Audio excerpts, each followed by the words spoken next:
हैदराबाद में नफरत अंगेज पोस्ट यानी हेट पोस्टर्स के खिलाफ बड़ा कदम। सोशल मीडिया पर नफरत फैलाने वालों के लिए सख्त सजा की तजावीज़। तेलंगाना के दारुल हुकूमत शहर हैदराबाद से एक अहम खबर सामने आई है, जहां सोशल मीडिया पर बढ़ती हुई नफरत अंगेज हेट पोस्टर्स को रोकने के लिए कांग्रेस हुकूमत ने बड़ा कदम उठाया।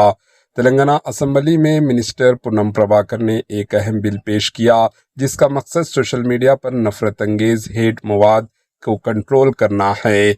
इस बिल के तहत ऐसे मवाद पर पाबंदी लगाने की तजावीज़ दी गई है जो किसी भी कम्युनिटी को ज़ात या मजहब की बुनियाद पर निशाना बनाता हो या अवामी जज्बात को ठेस पहुंचाता हो।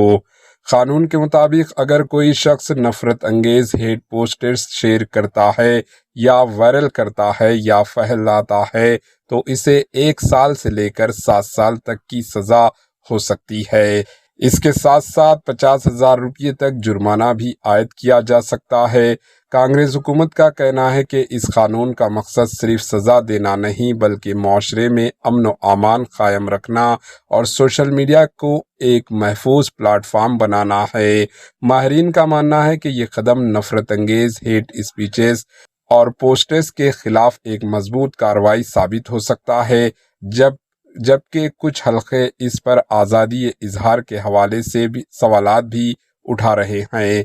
फिलहाल इस बिल पर बहस जारी है और आने वाले दिनों में इस पर मजीद फैसला हो सकता है। Bureau report, AHN news.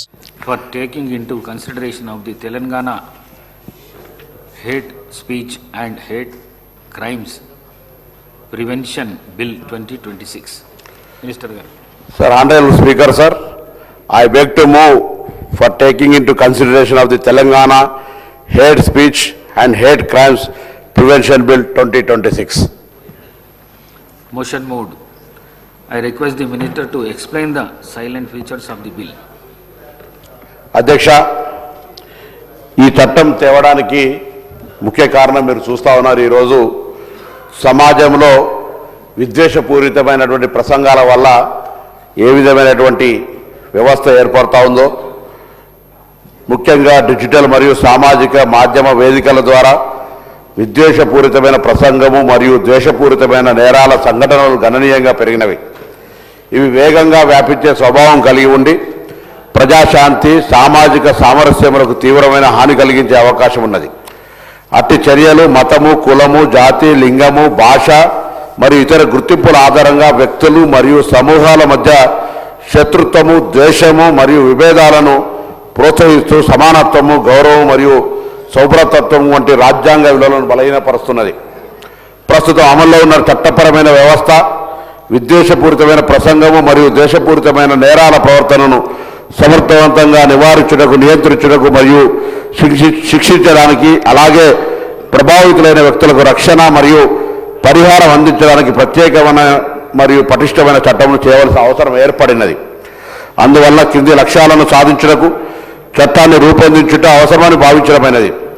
సమాజంలో ఎవరైనా వ్యక్తుల సమూహము లేదా సంఘములపై ద్వేషము లేదా విరోధాలను ప్రేరేపించే విద్వేషపూరితమైన ప్రసంగము మరియు ద్వేషపూరితమైన నేరాల వ్యాప్తి, ప్రచురణ లేదా ప్రోత్సాహాన్ని నిరోధించుట మరియు నివారించుట, అదేవిధంగా అట్టి నేరాలు చేసిన వారిని కఠినమైన మరియు నిరోధక శిక్షలను విధించుట, అట్టి చర్యల వల్ల ప్రభావితమైన బాధితులకు తగిన పరిహారం అందునట్టు చేయుట.